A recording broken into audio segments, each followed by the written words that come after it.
guys, it's Jez here from Whiskefy, and we are at the DOS house for Whiskey on the Rocks. Miles has flown out from Oregon for us to do a tasting of his brand Westward.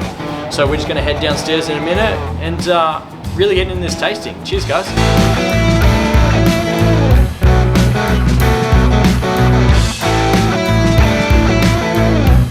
I have the beautiful Miles from Westward. I also have Jacob from Glossolalia as well. Can you run us through this, Miles? Because you brought out a couple of cases for us, and I feel extremely privileged to try this stuff.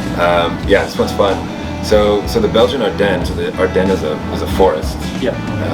I think Belgium, Germany, France, maybe they all share a border with the Ardennes forest. And so that's where this is from. We actually used an Ardennes farmhouse ale strain from a brewer in Portland who was making incredible beer with it. And I just had to get my hands on some. Otherwise, a pretty standard Westward process.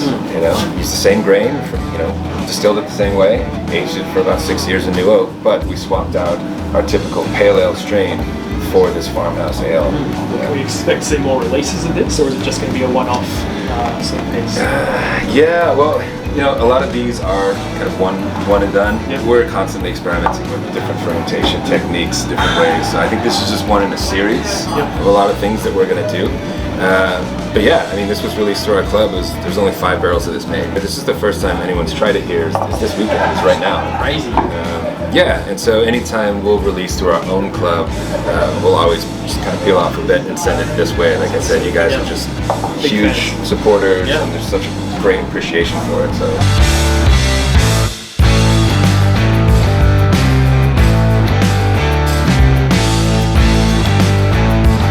The tasting notes you've written up for this, majority of the time when master distillers and your tasting panels write up tasting notes, you're stretching it so much. But sitting down tasting this, it's you got those banana, those cherry notes, those notes that are really easy to grab, and someone that's trying this for the first time, us.